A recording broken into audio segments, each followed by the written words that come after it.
I've got nothing. This show was atrocious. I don't mean the whole show. The whole show was fine, but the last hour was absolutely atrocious. The booking decisions of a couple matches were absolutely incredibly awful. So I'm here to give you guys my Fastlane review, as well as some breaking news that WWE just announced a few minutes ago. Well, first off, let's talk about the pre-show match. We had Kalisto versus Alberto Del Rio. 2 out of 3 falls for the US title. This match was really good. For some reason, Alberto Del Rio got himself disqualified to go up to be down 1-0 for some reason. Why? But then, like 10 seconds later, as soon as the second fall happened, he did the knee stomp. He hasn't given a name. Again, why haven't you given a double foot stomp? There we go, I'll just call it that. 1, 2, 3, and it was timed like that. I was like, oh, okay. And after that, he got himself DQ'd. He went mad, like a YouTube commenter, or just like the IWC, including myself. After that, we'll get to that later. And I'll of course give out some potential nominees for the runner-up for the matches. And I want to hear you guys about the thoughts on the matches. Here, coming up here in a few minutes. The match itself was okay. Kalisto wins 2-1 with the roll-up. This is a champion I was really hoping for a Serena Del Sol. And for some reason, the person calling the kickoff was Ronaldo was calling the match. He did a great job. Again, everyone's saying it's night and day. He's much better. Which I'm thinking they're just getting his feet wet with the pay-per-views, which I have a feeling pretty soon Michael Cole's thinking about retiring at this point, which honestly I don't blame him because he's getting a lot of heat. And not the heel heat that you don't normally see. Okay, now let's start off with the actual card here on the actual main show. We got Becky Lynch and Sasha Banks versus Naomi and Tamina. This was a really fun match. Sasha Banks was super over. Tamina and Naomi really got them heel heated. When Naomi pulled Sasha Banks off the ring apron, she got booed out of the building just like another certain someone. And hint. Yeah, the match was pretty good. The match ended like I was hoping to, but but the roles were reversed. Naomi should have been in the bank statement, while Tamina should have gotten the disarmer. But oh well, you can't win it all sometimes. Yeah, Sasha Banks win, then Becky Lynch win, and I'm leaning towards a triple threat. I'm really hoping if it's Sasha versus Charlotte, I'm okay. I'm actually okay with Charlotte versus Sasha, but even though I think that match should have happened here, but I guess they think it'll be huge money for it to be at Mania, which again I kind of find understandable. Unlike Tyler Breeze being delegated to a jobber. Ridiculous. Okay, next match. We had the Intercontinental title match. There we go. Kevin Owens versus Dolph Ziggler. I was really interested in this. The match itself was very well done. Kevin Owens wins after hitting the pop-up power bomb after Dolph hit the Famouser, which was actually a great way to end it. And now Kevin Owens will be going into his first WrestleMania as the Intercontinental Champion, which is huge, and this is a good step in the right direction for WrestleMania. Like a certain something, which we'll talk about that in a little bit. Okay, next, let's talk about this match.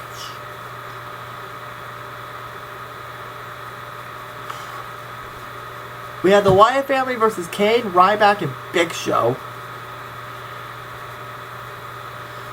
This match was this was the worst match of the night, in my opinion. Hold on, excuse me, let me grab my phone. Yeah, like I said, this was the worst match of the night. Mainly because this is actually one of the booking decisions where I just don't understand. Why did you make the Wyatts lose?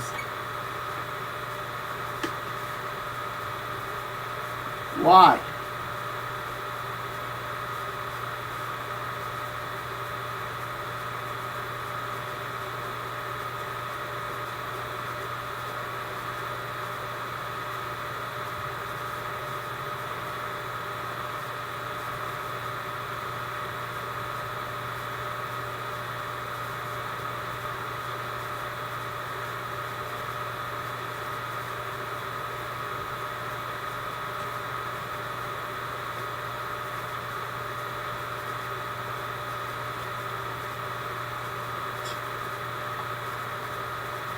I will say this.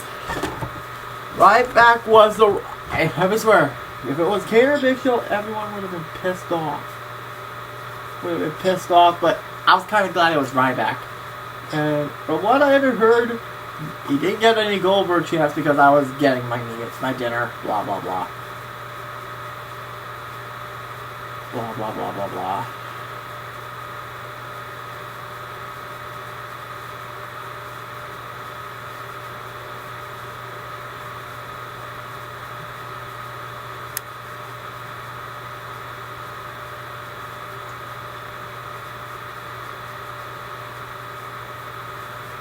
Okay. Sorry, folks. Still can't get over the fact how awful the show was.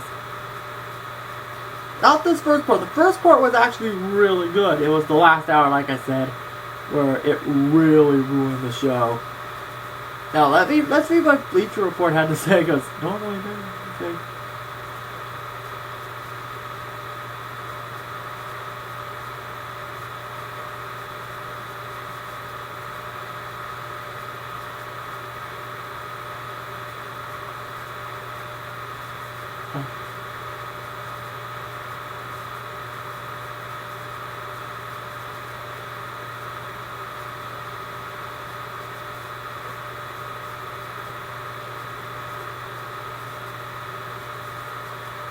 Yeah, the Wyatts were really getting the Wyatts were getting discredited.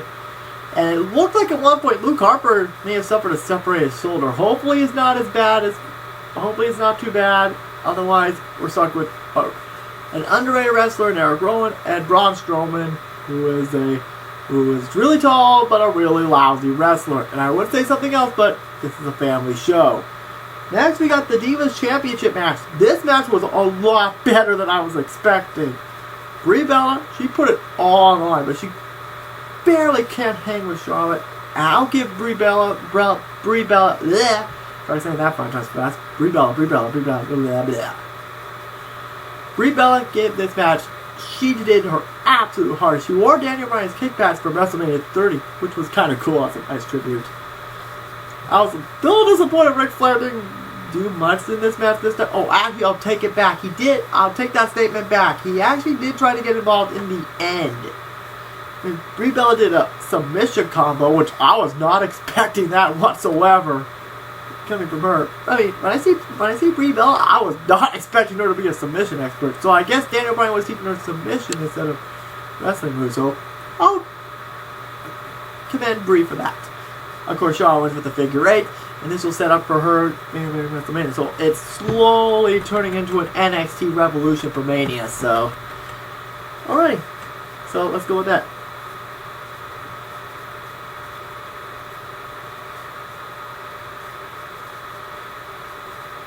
And oh boy, match of the night time. I mean, it was a little clumsy, botchy at times, but still, the match was very well done. AJ Styles versus Chris Jericho. This was actually very well done. But probably this had my biggest surprise of the night. Chris Jericho kicking out of the Styles Clash.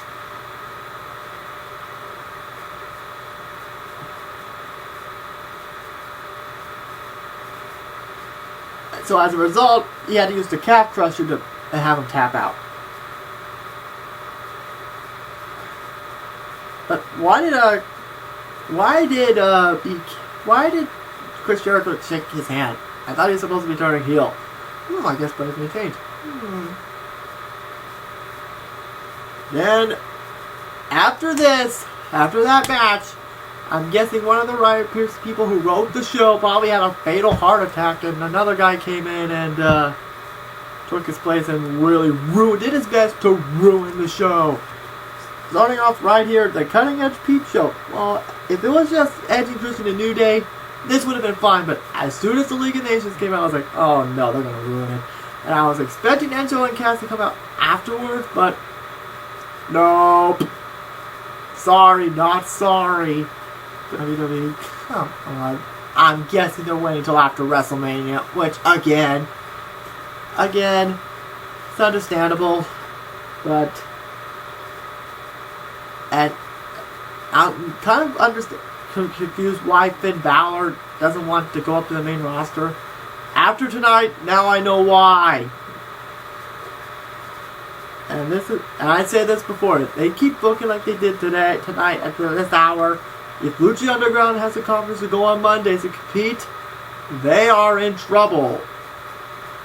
Yeah, but like I said, when Mr. McMahon retires and Triple H takes over, which, by the way, for those people complaining about Triple H, he doesn't have the head of creative card. That's Vince. People, just saying. And then actually, like I said, League of Nations, so someone turning, if they're going to go through with this, New Day's turning face, that would be a disaster, but if they can keep their tactics going like that, I could see this face turn working out very well, but like I said, it's really early. Are they teasing a face turn? Which I think if they're going to do this feud between League of Nations, I'm guessing they're going to go with League of Nations, which I think League of Nations is just a waste of time.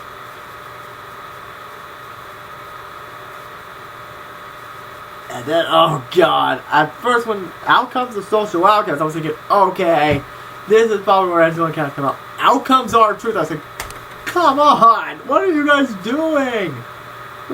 That's when I realized, okay, this show's falling apart.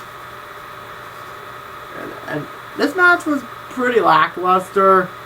I mean, it wasn't terrible. I mean, R-Truth and Curtis Axel give everything they got. Then out comes Goldust trying to take out. R-Truth falls into a roll-up. 1, 2, 3. Curtis Axel wins. Just saying. But then, oh boy, the main event: Brock Lesnar versus Roman Reigns versus Dean Ambrose. This match wrestling-wise was really good.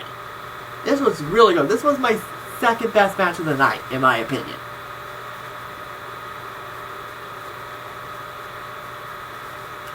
But the booking of this match was atrocious. I mean, the way they booked Brock Lesnar was very well done. Having him go through 2 tables, and his kryptonite is low blow, so wear a cup there, Brock. Dean Ambrose, that's all I gotta say. Bravo, you handle those suplexes like a champ. Same with Roman Reigns, too. Which, he is good ring-wise, but mic-wise, he is the suckiest suck that ever sucked. Although he is slowly improving, I will give him the benefit of the doubt. But, honestly, I kind of feel backstage, Roman Reigns feels like he's not the guy. And honestly, if they're thinking he's the guy, if I were Roman Reigns, I would walk out just like CM Punk did. And if he actually does that tonight, within the next few hours before he goes to the next town, I honestly will not blame him for leaving. He probably feels way too nervous to be the next face in the company. It should be Dean Ambrose, or Kevin Owens for that matter. And speaking of which, Roman Reigns wins by pinning Dean Ambrose from the spear, which I was expecting to kick out because... Alright guys, so, yeah, we know Roman Reigns is taking on Triple H, which should be a good match, hopefully. And I know everyone's saying they don't want to see this match. But we all said about that with Brock Lesnar and Roman Reigns 1 year ago, which I was there for that. That was my match of the year. The storytelling and the in-ring ability-wise was absolutely fantastic. And yeah, but Triple H's main events have been lackluster. As a history, one thing going against it from being good. WrestleMania X8, him and Chris Jericho, boring. His match against the Triple Threat match, the match at WrestleMania 20, that was phenomenal. But let's be honest, WWE doesn't want you to remember that because for an obvious reason. His match against Dave Bautista, that was okay. His match against John Cena, his match against Randy Orton. So, I'm going to give this a chance. Hopefully it'll be decent. Now let's talk about... Okay, now let me talk about Roman Reigns again. The way they're booking him is absolutely atrocious. He should be a heel, but you can still keep him anti-authority. Yeah, I'm kind of complex. But the fact that they're shoving them down our throats, like I said, if he did, I feel he doesn't want to be shoved down our throats. Honestly, that's how I feel. But I think I feel they are ruining Roman Reigns' credibility. And I mean, if they were booking him as well as his marketing on his t-shirts, we would not be having this problem right now. But unfortunately, they're shoving him down our throats. And at this point, the creative team at WWE really needs a massive overhaul, because I think cancel WWE Network is trending right now. If it's not, it's going to be trending by the stroke of midnight tonight. And I'm not canceling because of NXT, which will lead to our breaking news story in just a little bit. So now, here's where I want you guys to come into play here. How should we put, which matches fit the two runner-ups? Let's start with Dean Ambrose, since he took the pin, which pissed me off.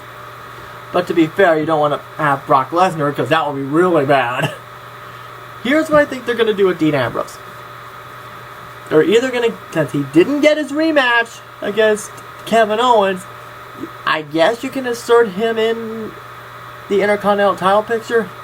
Maybe you can add AJ Styles in there for a triple threat. Or hell, make it a fatal four-way. Put Chris Jericho in there, have him turn heel, and there you go.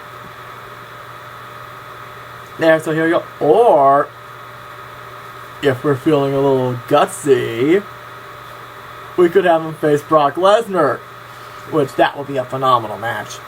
And have Brock Lesnar, or not Brock Lesnar, Dean Ambrose pin Brock Lesnar, and you can have Dean Ambrose as the next big star. Or the next big lunatic, so to speak.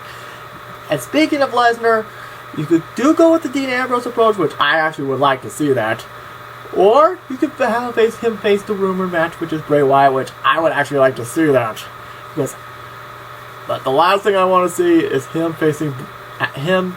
The last thing I want to see is him facing Braun Strowman. Like I said, his wrestling ability is the suckiest suck that ever sucked, which is why I don't think him and Roman Reigns would put on a good match. Just saying. But like I said, this match was atrocious. 4 out of 10. Just saying. The first 2 hours were great, and then it all fell apart in the third hour. But once Triple H takes over, the company will rise again. And speaking of rising again, earlier tonight, it has been confirmed in Japan, it is now official. WWE has announced on their website that Shinsuke Nakamura has signed with NXT, which that is awesome. Which is absolutely awesome, because this is going to be a great match. I heard he's a great talent, and I'm really hoping they keep the King of Strong style, which I've been watching some of his matches. This guy is legit. I can see why he has a huge fan base, and I can understand why, because this guy can go places. I could see him winning an Intercontinental title, or hell, have him win the world title. Have him beat Triple H. I mean, not Triple H, Roman Reigns for it. But most likely it's going to be Finn Balor. Oh wait, excuse me, let me rephrase that. Have it be Samoa Joe. That way the IWC will rejoice over that. Alright guys, after that lackluster, I'm calling it, this will probably be the worst pay-per-view, unless WrestleMania sinks any lower, which, assuming it might, it depends what matches they book. Like I said, I'm going to give it a fair chance, because I'm a really fair person, so. Alright guys, good night.